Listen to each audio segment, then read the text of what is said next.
बात यही हो रही है कि जो मुसाफिर हैं हज़ारों की तादाद में ऑफलोड हुए हैं मुख्तलिफ़ औकात में मुख्तलिफ़ एयरपोर्ट से पाकिस्तान से, जिसमें तलबा भी हैं, वर्क वीज़ा वाले लोग हैं, दीगर हैं।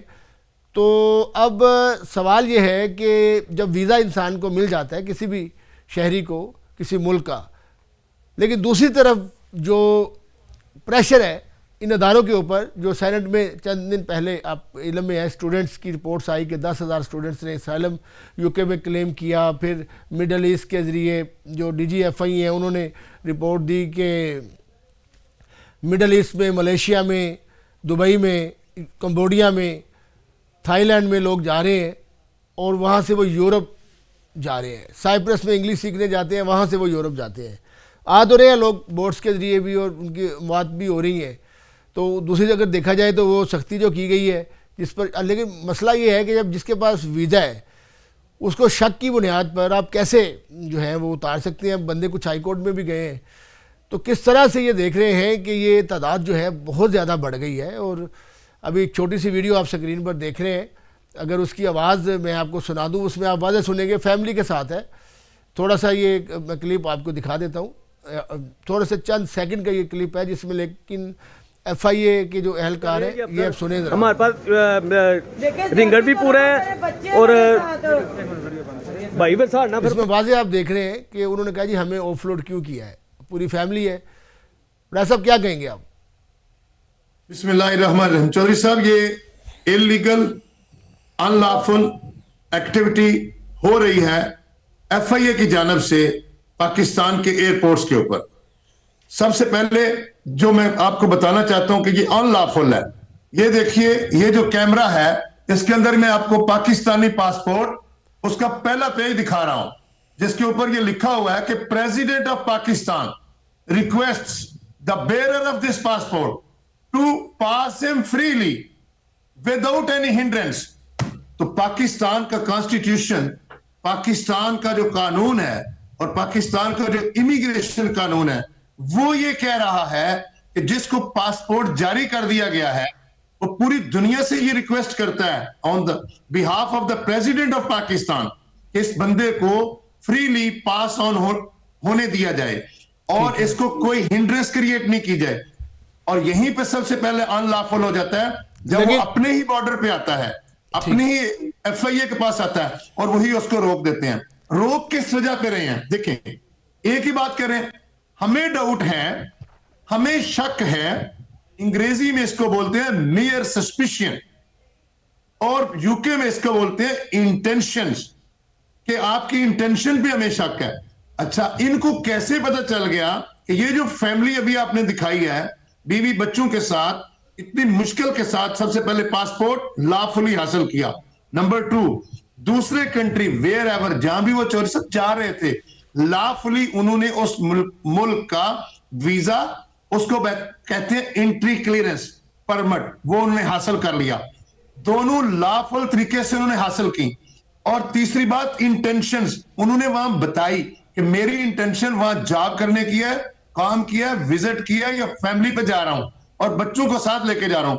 तो उसने लीगली लॉफुली ऑल सेगमेंट्स को कानूनी तौर पे पूरा किया, टिकट ली और वो बॉर्डर पे आया।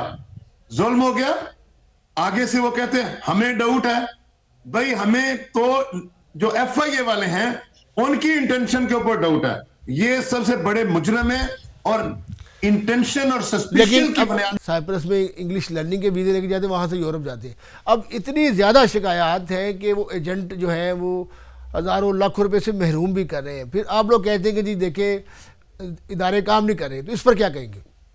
जी चौधरी साहब, अगर मुझे इजाजत हो तो जितनी डिटेल से आपने क्वेश्चन किया है मैं आपको स्टेप बाय स्टेप सारी बातें बताऊंगा और लीगली और कानूनी और सोशली बताऊंगा। पहले सबसे पहले एंड यहां पे किया कि कहा जाता है इदारे नाकाम हो गए हैं। जी हाँ, पाकिस्तान के तमाम फाइनेंशियल इंस्टीट्यूशंस भी नाकाम हो गए हैं, जॉब सेंटर्स प्रोवाइडर भी नाकाम हो गए हैं और गवर्नमेंट भी। ऐसा देखें, ये ऐसे बात करना और चीज़ है। हम देखिए वैलिड बात करें इंस्टीट्यूशन का या फाइनेंशियल का, इस बात से, इस खबर से कोई ताल्लुक नहीं है। मैं सिर्फ ये चाहूँगा कि आप कानूनी तौर पर ये बताएं कि जो लोग हैं पाकिस्तान की, तो माशाल्लाह पूरी दुनिया में तरक्की कर रहे हैं। हम पाकिस्तान की बात नहीं कर रहे, हम तो बात ये कर रहे हैं कि ये जो एजेंट्स लोगों को लूट रहे हैं और इस तरह जो जेन्युइन लोग हैं वो भी मुतासिर हो रहे हैं। कानून क्या कहता है? जी, कानून ये कहता है कि अगर एक आदमी ने पासपोर्ट लिया है, कानूनी लिया, वीजा लगवाया, लीगल वे से लिया, टिकट लिया, अब वो दूसरे मुल्क में जा रहा है, कानून ये कहता है कि without having any proper evidence आप उसको ऑफलोड नहीं कर सकते, ये कानून कहता है। अगर वो बंदा, उस पर शक शुबा जाहिर होता है और वो डॉक्यूमेंट्स बता देते हैं कि इसने जालसाजी की है, एजेंट ने इससे 15, 20, 25, 26 हज़ार, आपके इल्म में है बहुत सारे पाकिस्तान में यहाँ से लोगों से 26 हज़ार पाउंड वर्क परमिट का, केयर वर्कर का लिया, इधर आया, कंपनियाँ नहीं हैं, तो अब वो मुझे बताएं, फिर वो वापस गए, FIA ने उनको पकड़ा, फिर उन्होंने FIA को अपना रोना रोया कि हमें इस तरह वर्गला फिसला कर जॉब ऑफ़र की गई। अब मुझे बताएं फिर FIA तो सही सच पे खड़ी है ना कि वो फिर जो एजेंट्स हैं जो 26, 30 हज़ार पाउंड ले रहे हैं लोगों से, यहाँ पे जॉब ही नहीं है। चौधरी साहब, आपके प्रोग्राम का एजेंडा ये है कि क्या FIA जो लोगों को अपलोड कर रही है, दूसरी बातों पे अभी नहीं जाते, वो ज्यूरिसडिक्शन यूके की है। आपका पहला ही क्वेश्चन ये है कि क्या जो FIA अपलोड कर रही है on the basis of suspicion and doubts, और नियत में शक के, क्या वो लीगल है या अनलॉफुल है? अगर आपका सवाल ये है ना, तो उसका जवाब ये है वो अनलॉफुल है, वो इलीगल है, विदाउट एविडेंस। ये तो जवाब आ गया, लेकिन सर देखें उसमें अब अनलॉफुल है, उसके लिए अदालतें मौजूद हैं। जैसे एक शहरी जिसको रोका गया था, जिस पर अदालत ने रोका था, हाई कोर्ट में गया था, तो उसने, हाई कोर्ट ने उसको कहा था कि जी अगर वो कोई बंदा, उस पर रूलिंग भी दी थी कि अगर इस तरह लोगों को रोक रहे हैं तो वो अदालतें हैं, फोरम मौजूद हैं, उस पर लोग जा सकते हैं। अब इसी से रेलिवेंट मैं सवाल कर रहा हूँ ना कि यहीं से बंदा, यूरोप से बंदा जब वापस अपने मुल्क में गया तो वो डिपोर्ट होके गया, तो उसमें मुल्क की बदनामी हुई। जब उसको FIA ने ट्रीट किया, उसने कहा जी मेरा 30 हज़ार के पाउंड का मेरे साथ फ्रॉड हुआ है, तो उस पर भी तो देखे ना।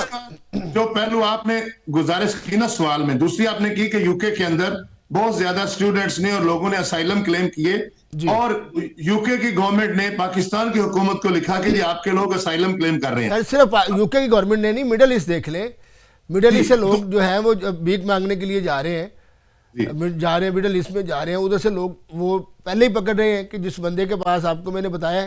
फिर इसी तरह दुबई है, फिर साइप्रस, मैंने मुल्कों के नाम लिए सारे। सर साहब मैं जवाब देता हूँ, आपने यूके का नाम लिया, आपने सऊदी अरब का नाम लिया, मुझे सारा याद है जी, मुझे सब है याद, जरा जरा तुम्हें याद हो के ना याद हो। आपने UAE का नाम लिया, यूके के आपने असाइलम की बात की, सऊदी अरब के अंदर आपने बैगर्स की बात की, और UAE के अंदर भी बात की आपने जी। तो अगर आपको मेरा क्वेश्चन इसमें लीगली आपको जवाब देना है कि लॉफुली इसका आंसर क्या है, मैं सोशल एस्पेक्ट्स के ऊपर बात नहीं करूंगा। देखिए पहली बात, जो बंदा लीगली, क्योंकि कानून की बात करें, बाकी चीजों को छोड़ दें, वो फिर सोशल साइंस के क्वेश्चन होंगे, वो नहीं कर सकते। आपका वो चल रहा है कि लीगली क्या है। लीगली एक आदमी यूके के अंदर आ गया, वट एवर द वीजे के ऊपर आ गया, अब यूके के अंदर रहते हुए, यूके के अंदर लॉस मौजूद है, उसने एक कानून का सहारा लेते हुए एक एप्लीकेशन कर दी यूके की गवर्नमेंट को। अब यूके की गवर्नमेंट को जब वो करता है एप्लीकेशन, असाइलम की कर देता है, प्रोटेक्शन की कर देता है, तो अब यूके की गवर्नमेंट लॉफुली उसको देखती है, एक कानून के मुताबिक उसका इंटरव्यू करती है, स्क्रीनिंग इंटरव्यू करती है, डिटेल इंटरव्यू करती है। अब यूके ने अगर डिटेल इंटरव्यू कर लिया, तो अब यूके के अंदर इनके सिस्टम में अपने फ्लॉज मौजूद है। ये उसको क्यों राइट, अगर जब इन्होंने प्रूव कर दिया कि ये बंदा झूठा है, इसको कोई प्रोटेक्शन की जरूरत नहीं है, इसका असाइलम क्लेम बेसलेस है, तो उसको क्यों राइट ऑफ अपील दे रहे हैं? अब राइट ऑफ अपील देते हैं, 87,500 अपील्स पेंडिंग है इस वक्त ट्राइब्यूनल के अंदर इमिग्रेशन की। तो ये इनके लॉ का मसला है। अगर ये उन लोगों को जो लीगली और लॉफुली असाइलम एप्लीकेशन करते हैं with in the time limit of their visa, उसको कंक्लूड करें और उसके बाद उनको डिपोर्ट कर दें, प्रॉब्लम सॉर्टेड। अब इनके अपने इश्यूज हैं, आप यहां रहते हैं चौधरी साहब, आप जानते हैं इनके सिस्टम में फ्लॉज भी है, और ये उसको पूरी तरह कोप अप नहीं कर रहे। अब अपने सिस्टम को कोप अप नहीं कर रहे तो ब्लेम लगा रहे हैं कि उधर जा रहे हैं लोग। पाकिस्तान क्या कर सकता है? पाकिस्तान ने देखा, लॉफुली वीजा लिया, लॉफुली वर्क परमिट लिया और ओवरसीज मिनिस्ट्री के साथ उन्होंने वहां इंडोर्समेंट करवाई, यहां पे आ गए। अब आपने देखना है कि किस ज्यूरिसडिक्शन के अंदर काम हो रहा है। चौधरी साहब, ये ज्यूरिसडिक्शन यूके की है, ये लॉयबिलिटी यूके की गवर्नमेंट की है कि वो ऐसे केसेस को कैसे लॉफुली वो ज्यादा ट्रिब्यूनल बना सकते हैं, ज्यादा जजेस कर सकते हैं और राइट ऑफ अपील जो है वो सर्टिफाइड डिसीजन कर दें। दैट्स फाइन, ताकि लोगों को पता चले कि हम डिपोर्ट हो जाएंगे। तो ये लॉफुली जवाब है। दूसरी बात, सऊदी अरब की बात करते हैं। यस, उसमें लोगों को जो चूंकि यूके पाकिस्तान के अंदर उनको धोखाधड़ी से, उनको लालच दे के, पैसे के बैगर बना के ले जाया जाता था। और मैं और आप भी कई दफा उम्रे पे गए तो हमने देखा पाकिस्तानी लोग बैगिंग कर रहे हैं। जब सऊदी गवर्नमेंट ने इसको टारगेट किया और लोगों को पकड़ा तो फेयर अनफ, और वो लोग जो बार बार उम्रे पे जा रहे थे, बार बार वीजे लगवा रहे थे, यस, उन लोगों को एफआईए ने टारगेट किया कि ये गरीब लोग हैं, ये हर दफा कैसे उम्रे पे चले जाते हैं। तो उन लोगों को विद एविडेंस उन लोगों ने नेक्स्ट टाइम उनको ब्लैक लिस्ट कर दिया और पकड़ लिया, और जो उनके एजेंट थे उनको भी पकड़ा। Well done, very good. लेकिन चौधरी साहब, वो जो काम हुआ था on the basis of evidence हुआ था। अब तीसरी बात आ जाए, जो आपने ड्राइवर की बात की, ट्रूली और ऑनेस्टली आपको लॉफुली बात बताता हूं। पाकिस्तान के अंदर जो सिस्टम है, बहुत से ऐसे लोग हैं, हम लोग भी थे, कि हम ड्राइविंग सीख ली होती थी लोगों ने, गाड़ी लोग चला लेते हैं लेकिन लाइसेंस नहीं होता लोगों के पास। अब आपको मैं लीगल बात बताऊंगा, पाकिस्तान का जो ड्राइविंग लाइसेंस है वो आपके पास अगर हो भी तो आप सऊदी अरब के अंदर ड्राइव नहीं कर सकते। पाकिस्तान का ड्राइविंग लाइसेंस ऑफिशियली ना तो यूएई उसको मानता है कि यू कैन ड्राइव, ना ही सऊदी अरब मानता है। इश्यू ये है कि वहां पर हमें उस सिस्टम को लॉफुली समझना होगा। तो सब कानून अंधा होता है, कानून को हमने देखना, बाकी नीयत में नहीं जाना। सऊदी अरब को एक वहां पे आपको पता है मलक हैं, शेख हैं, लोग हैं, उनको ड्राइवर की जरूरत है। वहां पे उन्हें महंगा मिलता है। वो पाकिस्तान से उन्होंने हायर कर लिया, उस बंदे को उन्होंने वर्क परमिट दिया, वो वहां जाएगा। यकीन जाने सऊदी अरब में जब बच्चा पाकिस्तान से चला भी जाए और वो ड्राइवर का भी अगर वीजा है तो वो पहले उसको कहते हैं आप लाइसेंस लो और वहां पे ड्राइविंग टेस्ट पास करते हैं। जब वहां ड्राइविंग का मिलता है तो फिर वो चलाता है। तो सऊदी अरब में जाने के लिए ड्राइवर के लाइसेंस के लिए वो बिल्कुल मोहसिन नकवी साहब ने एक एजेंडा पेश कर दिया कि मेरी एफआईए ठीक कर रही है। मैं आपको टेंस की तादाद में लोग बता सकता हूं जिनके पास सब कुछ होता है, ईयू सेटलमेंट स्कीम होती है, एवरीथिंग होती है, कोड कहते हैं कोड दिखाएं, ये कोड ठीक नहीं है, ये आपका शेयर कोड ठीक नहीं है, पैसे लेके उनको इधर चढ़ा देते हैं। तो वो करप्शन भी हो रही है। तो वो जो बात कर रहे हैं जी, आपके पास ड्राइवर लाइसेंस अगर होता भी उसके पास तो वो तो फिर भी वैलिड नहीं था सऊदी अरब में। बात ये है कि उस एम्प्लॉयर जो है, जो सऊदी अरब में एम्प्लॉयर वीजा दे रहा है, वो भी किसी बात पे। सो लीगली यूएई और सऊदी अरब में ड्राइविंग लाइसेंस हो, चाहे खास का वीजा हो, जो मुदीर हो, जो वहां पे वर्कर के तौर पे जा रहा है, वो वहां पे जब जाएगा तो वहां के लॉज के मुताबिक एक्ट करेगा, ड्राइव कर ही नहीं सकता, ड्राइविंग लेनी पड़ेगी। तो ये जो कानून हमने बात करनी चाहिए सब कानून के मुताबिक। मैं फिर आपके एजेंडे पे आता हूं। क्या एफआईए आपको कहे, मुझे कहे या किसी और बंदे को, मुझे आपकी नीयत पे शक है, आप वहां जाकर ये करेंगे, आप बताएं whether we will accept? No. वहां पे उनके पास फोर्स होती है, पावर होती है। बेसिकली ये अनलॉफुल और इलीगल है। दूसरा, वहां पे इन राइटिंग स्पीकिंग ऑर्डर नहीं देते थे जब लोगों को अपलोड करते थे। ऐसे स्टेप हमने कई चीजें देखी। अब इस फैमिली के साथ कितना जुल्म हो रहा है। सो एक प्रॉपर मैकेनिज्म जो है, जब एक बंदा आता है जिस कंट्री में वो जाता है, पाकिस्तान की गवर्नमेंट जो है वो कोई लूली लंगड़ी नहीं है, वो भी आगे से लिखे कि ये जो लोग हैं ये आपके कंट्री के अंदर असाइलम क्लेम किया, ज्यूरिसडिक्शन योर कंट्री में हुई है।